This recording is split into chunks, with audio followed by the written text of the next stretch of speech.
Hello dear students. आज हम आपको कुछ डेफिनेशंस करा रहे हैं इलिप्स की, जिससे आप कॉन्जुगेट डायमीटर्स संयुग्मी व्यास को परिभाषित कर सकें। तो ये परिभाषाएं क्या क्या हैं वो देखिए। संयुग्मी व्यास को परिभाषित करने के लिए हम सबसे पहले सहायक वृत्त ऑक्सिलरी सर्किल क्या होता है, उसके बाद उत्केंद्र कोण क्या होता है, संगत बिंदु क्या होता है और दीर्घवृत्त का व्यास क्या होता है। इसके बाद हम संयुग्मी व्यास क्या होते हैं यह डिस्कस करेंगे। तो देखिए स्टूडेंट्स, सहायक वृत्त क्या होता है। ये एक दीर्घवृत्त प्रदर्शित किया गया है, इलिप्स,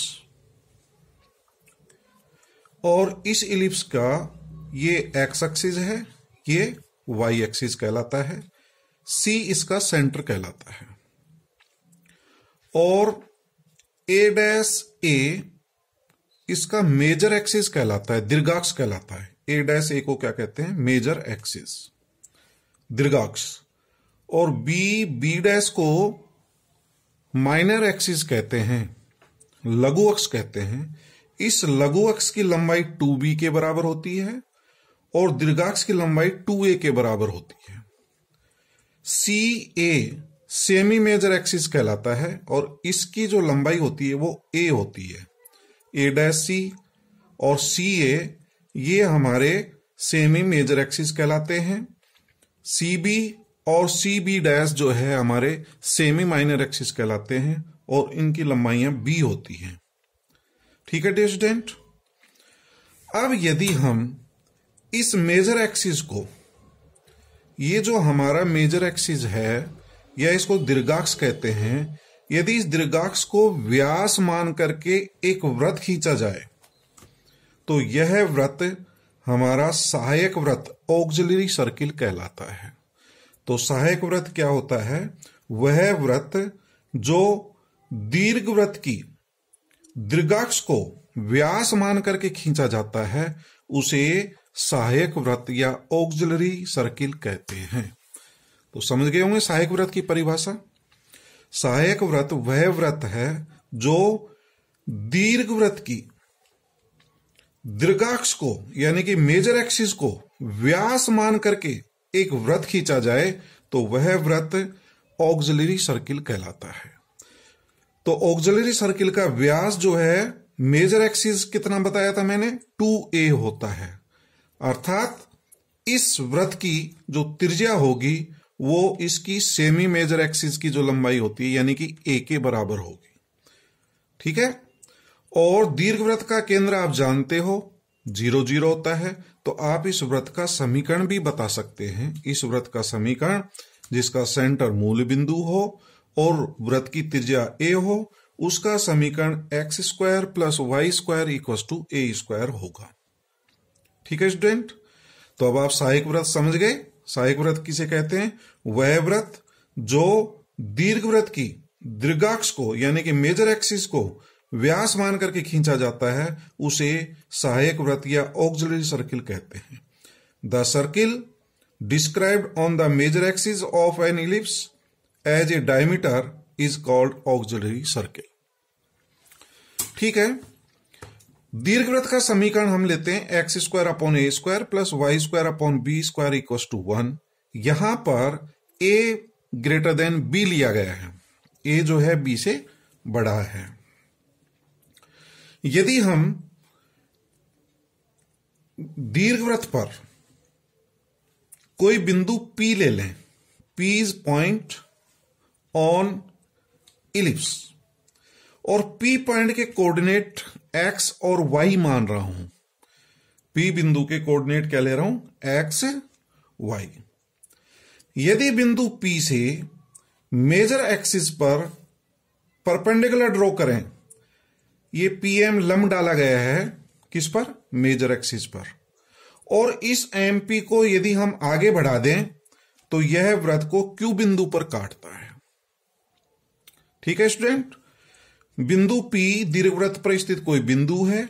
P से दीर्घाक्ष पर मेजर एक्सिस पर लंब डाला गया है PM, और इस MP को आगे बढ़ा दें तो यह इस वृत्त को Q बिंदु पर काटता है, Q बिंदु पर मिलता है। ठीक है डियर स्टूडेंट। तो ये बिंदु Q जो है इस बिंदु P के सापेक्ष संगत बिंदु कहलाता है। Point Q is corresponding point two P। तो ये P और Q बिंदु संगत बिंदु कहलाते हैं। तो बिंदु Q को जो है बिंदु P का संगत बिंदु कहते हैं। अब इस बिंदु Q को सेंटर से यदि हम मिला दें, ये वाला सेंटर से, दीर्घवृत्त का केंद्र क्या है C, या वृत्त का केंद्र क्या है C है। इस संगत बिंदु को Q को यदि C से मिला दें QC, और ये QC इस मेजर एक्सिस के साथ थीटा कोण बनाए, ये एंगल हमने थीटा ले लिया, this angle is theta. Theta कौन सा एंगल है? ये जो हमारा संगत बिंदु Q को C से मिलाया, ये QC जो है मेजर एक्सिस के साथ थीटा कोण बना रही है। तो इस थीटा कोण को ही हम इसेंट्रिक एंगल कहते हैं। इसेंट्रिक एंगल, उत्केंद्र कोण। तो उत्केंद्र कोण क्या है? ये जो संगत बिंदु लिया है, इस संगत बिंदु को केंद्र से मिलाने पर मेजर एक्सिस के साथ जो कोण बनाती है, तो ये वाला कोण हमारा उत्केंद्र कोण कहलाता है। तो एक बार फिर समझ लो, बिंदु P पर कोई पॉइंट लिया गया है, बिंदु P से मेजर एक्सिस पर लंब PM डाला गया है, MP को बढ़ा दें आगे तो सहायक वृत्त को Q बिंदु पर काटता है। Q बिंदु P का संगत बिंदु कहलाता है। संगत बिंदु को केंद्र से मिलाने पर, इस संगत बिंदु को Q को जो है किससे मिलाया? C से मिला दिया। तो ये एंगल QCM इसेंट्रिक एंगल कहलाता है। तो ये वाला कोण जो है QCM को हम उत्केंद्र कोण कहते हैं। तो उत्केंद्र कोण की परिभाषा देख लीजिए। दीर्घवृत्त पर एक बिंदु का उत्केंद्र कोण वह कोण होता है जो कि सहायक वृत्त पर संगत बिंदु को, ये संगत बिंदु है, संगत बिंदु को केंद्र से मिलाने वाली त्रिज्या दीर्घाक्ष के साथ बनाती है। तो ये हमारा इसेंट्रिक एंगल कहलाता है, उत्केंद्र कोण। ठीक है डियर स्टूडेंट। तो उत्केंद्र कोण समझ गए। ये जो संगत बिंदु को केंद्र से मिलाने वाली जो रेखा है, मेजर एक्सिस के साथ जो कोण बनाती है, इसको इसेंट्रिक एंगल कहते हैं। अब दीर्घवृत्त का व्यास क्या होता है? डायमीटर ऑफ द इलिप्स, ये क्या होता है?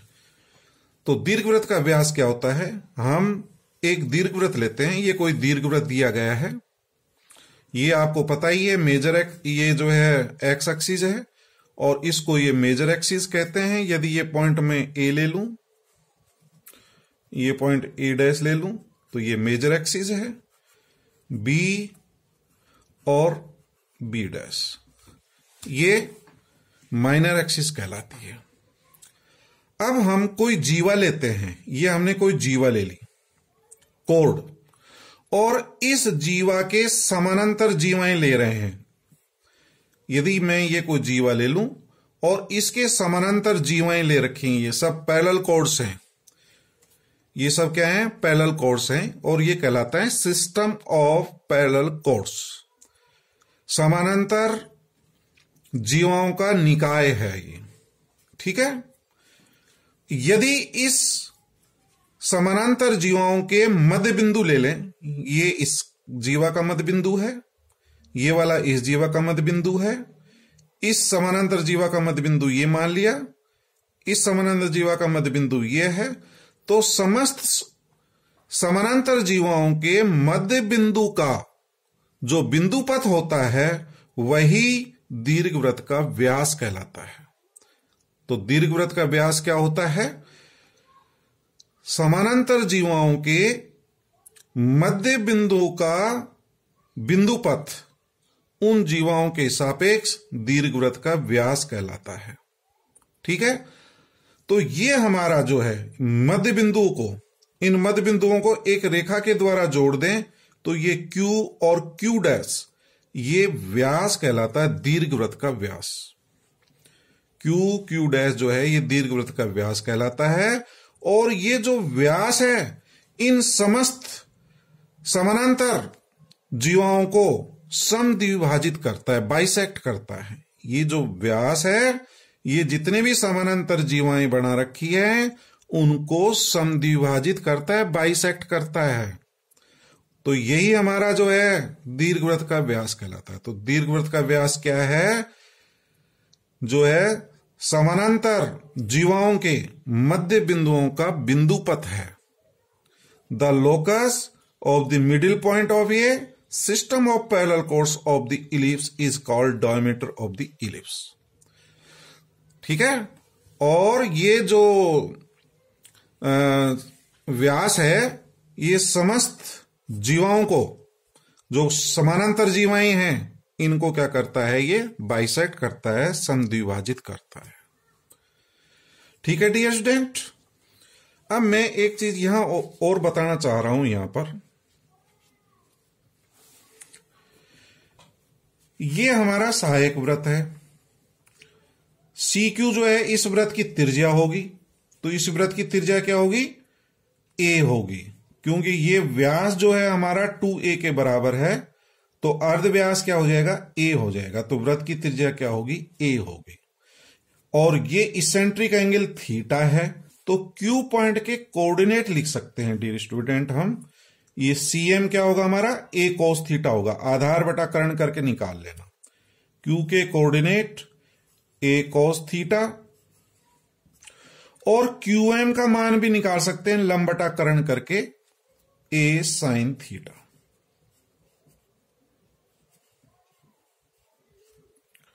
A sin theta.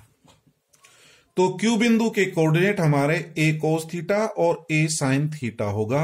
यह x बराबर A cos थीटा, y बराबर A sin थीटा वृत्त की प्राचलिक समीकरण भी कहलाती है। तो वृत्त पर स्थित किसी बिंदु के निर्देशांक A cos थीटा और A sin थीटा होगा। अब डियर स्टूडेंट, इस दीर्घवृत्त पर स्थित बिंदु P के कोऑर्डिनेट क्या होंगे? P के निर्देशांक क्या होंगे? यदि P का x कोऑर्डिनेट देखें तो x कोऑर्डिनेट तो CM ही होगा। तो P बिंदु के लिए और Q बिंदु के लिए x का मान सेम होगा। तो P बिंदु हमारा क्या होगा? A cos थीटा होगा। अब y कोऑर्डिनेट क्या होगा? PM। अब PM कैसे निकालेंगे? यदि PM को मैं y मान लेता हूं, मान लीजिए ये y है, इस y का मान क्या होगा? क्योंकि ये बिंदु P जो है दीर्घवृत्त पर स्थित है। बिंदु P किस पर स्थित है? दीर्घवृत्त। और दीर्घवृत्त का समीकरण ये है। इस दीर्घवृत्त के समीकरण में x का मान अपन ज्ञात कर चुके हैं। A cos थीटा रख दें यहां पर। तो बिंदु P के जो निर्देशांक हैं ये दीर्घवृत्त के समीकरण को संतुष्ट करेंगे। x के स्थान पर A cos थीटा रख दिया यहां पर। तो a square cos square theta, a square cut जाएगा, cos square theta, cos square theta को इधर लाइए, 1 minus cos square theta, 1 minus cos square theta क्या होगा? sin square theta. तो y स्क्वायर बराबर b square sin square theta. तो y बराबर plus minus b sin theta आएगा। तो प्लस तो इधर आएगा और माइनस मान नीचे आ जाएगा। तो y कोऑर्डिनेट क्या होगा? b sin theta, b sin theta होगा y कोऑर्डिनेट। तो दीर्घवृत्त पर स्थित किसी बिंदु के निर्देशांक a cos थीटा और b sin थीटा होता है। और यही हमारा x equal to a cos theta, y equal to b sin theta दीर्घवृत्त की प्राचलिक समीकरण कहलाती है। x equal to a cos theta और y equal to b sin theta कहलाती है। डियर स्टूडेंट, यहां जो ध्यान देने की बात है, ये जो थीटा है ये इसेंट्रिक एंगल है। क्या है? Eccentric angle. और ये सहायक वृत्त के जो संगत बिंदु आया था इससे बन रहा है, ये ध्यान रहे। ये P पॉइंट से नहीं बन रहा है, Q पॉइंट से जो संगत बिंदु है, P का जो संगत बिंदु है उससे थीटा का मान बन रहा है। तो थीटा इसेंट्रिक एंगल कहलाता है। तो दीर्घवृत्त का व्यास समझ में आ गया। दीर्घवृत्त का जो व्यास होता है, ये समस्त जो समानांतर जीवाएं हैं उनके मध्य बिंदुओं को मिलाने वाली रेखा है एक तरह से। ये जो व्यास है समानांतर जीवाओं के समद्विभाजित करता है, तो ये दीर्घवृत्त का व्यास हो गया। अब आ जाइए संयुग्मी व्यास। अब संयुग्मी व्यास क्या होता है? किसी भी दीर्घवृत्त के दो व्यास संयुग्मी व्यास कब कहलाएंगे? इसको देखिए, ये मैंने एक दीर्घवृत्त बनाया है डियर स्टूडेंट। क्या बनाया? दीर्घवृत्त बनाया है। और ये जो है समानांतर जीवाओं का निकाय है। एक जो है जीवा ये है, इसके समानांतर ये है, ये सब समानांतर जीवाएं बना रखी हैं। और समानांतर जीवाओं का जो मध्य बिंदुओं का बिंदुपथ होता है वह एक दीर्घवृत्त का व्यास कहलाता है। तो ये वाला जो है दीर्घवृत्त का क्या हो गया? व्यास हो गया। अब ये दीर्घवृत्त का एक व्यास हो गया। अब मैं एक दूसरा व्यास ज्ञात कर रहा हूं जो कि इस व्यास के समानांतर जीवाओं, इस व्यास के समानांतर जीवाएं, इस व्यास के समानांतर जीवाएं, ये वाली, ये सब जो है इस व्यास के समानांतर जीवाएं हैं। तो इन समानांतर जीवाओं के मध्य बिंदुओं को मिलाने वाला बिंदुपथ ले लें तो आपका जो है एक जो है व्यास ये प्राप्त हो जाएगा। ठीक है, एक व्यास ये हो जाएगा। तो ये दो व्यास हो गए। तो ये दो व्यास जो हैं हमारे संयुग्मी व्यास कहलाते हैं। तो संयुग्मी व्यास क्या होता है? किसी दीर्घवृत्त के दो व्यास संयुग्मी व्यास कहलाते हैं यदि प्रत्येक व्यास दूसरे व्यास की समानांतर जीवाओं को समद्विभाजित करता हो। इसका मतलब क्या हुआ? जैसे हम ये व्यास ले लेते हैं, ये वाला व्यास, इस व्यास के समानांतर जीवाएं ये हैं, इनको समद्विभाजित करने वाला दूसरा व्यास ये हो गया। और इस व्यास के समानांतर जीवाएं, इनको समद्विभाजित करने वाला व्यास ये हो गया। तो ये दोनों व्यास हैं जो कि प्रत्येक व्यास के समानांतर जीवाओं को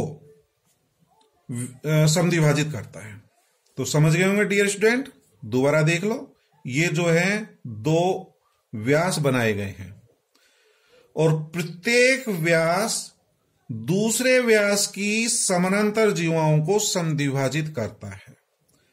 मान लीजिए ये व्यास है, तो दूसरे व्यास के समानांतर ये व्यास लेते हैं, तो दूसरे व्यास के समानांतर जीवाएं ये जो हैं इनको ये वाला व्यास समद्विभाजित करता है।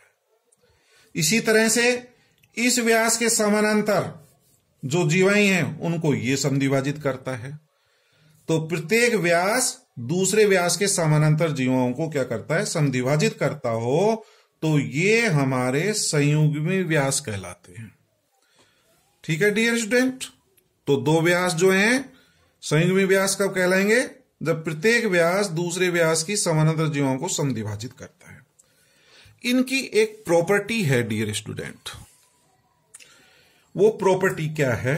यदि इस P बिंदु का उत्केंद्र कोण थीटा हो, इसका मैंने मान लिया थीटा,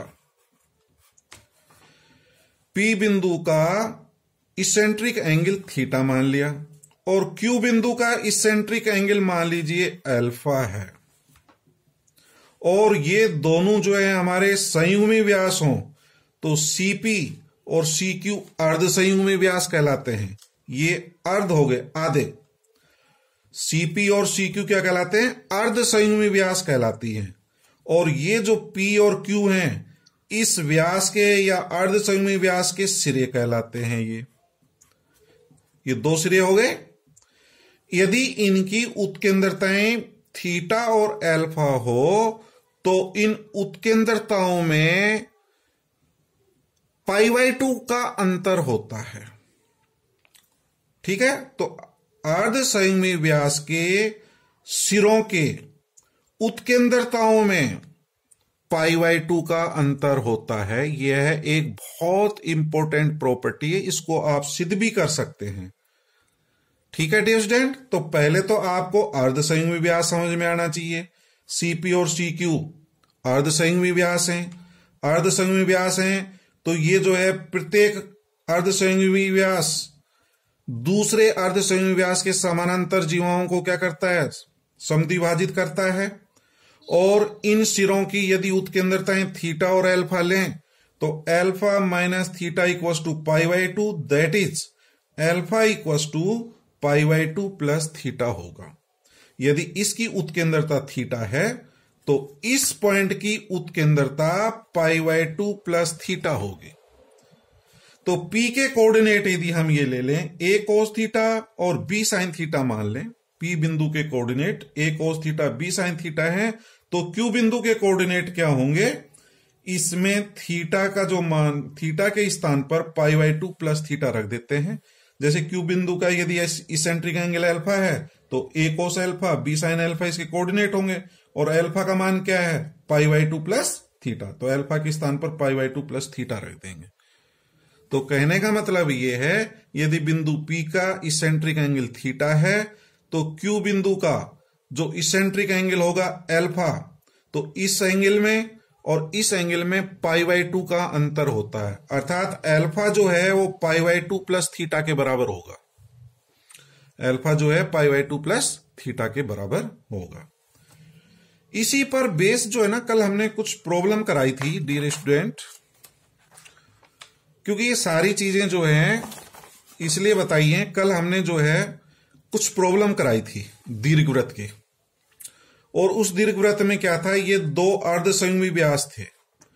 तो इस अर्धसंयुग्मी व्यास के एक सिरे पर आपको रेडियस ऑफ कर्वेचर का मान निकालना था, a cos थीटा और b sin थीटा। तो P पॉइंट अपन ने a cos theta b sin theta लिखा था। यहां ये ध्यान रहे कि ये एंगल थीटा नहीं है, ये एंगल थीटा नहीं है, थीटा इसका इसेंट्रिक एंगल है। उत्केंद्र कोण है, और उत्केंद्र कोण कौन सा होता है अभी हमने बताया था, P का जो संगत बिंदु आया था उस संगत बिंदु को C से मिला दें, और वो जो है इस मेजर एक्सिस के साथ जो कोण बनाता है वो उत्केंद्र कोण कहलाता है। Theta is eccentric angle. तो यहां कल जो है हमने गलती से इसको थीटा लिख दिया था, वो गलत है। ठीक है डियर स्टूडेंट, थीटा इसका इसेंट्रिक एंगल है, तो डी पॉइंट का इसेंट्रिक एंगल π/2 प्लस थीटा है, तो इसमें थीटा के स्थान पर π/2 प्लस थीटा रख करके ये मान ज्ञात कर लेंगे, और आगे का काम बिल्कुल वही है।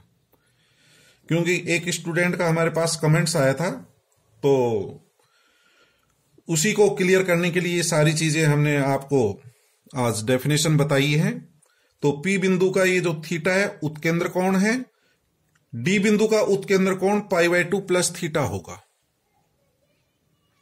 ठीक है डियर स्टूडेंट, उसी पर आधारित जो प्रॉब्लम है ये अब आप कर सकते हैं। इसको वैसे हम कल डिस्कस करा चुके हैं, सिर्फ ये ध्यान रहे कि ये एंगल थीटा नहीं है, ये वाला एंगल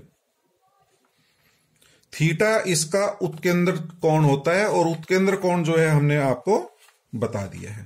बाकी के जो है वो क्वेश्चंस आप हल कर लें। ठीक है डियर स्टूडेंट, बाकी के क्वेश्चन अगले लेक्चर में डिस्कस करेंगे। Thank you very much.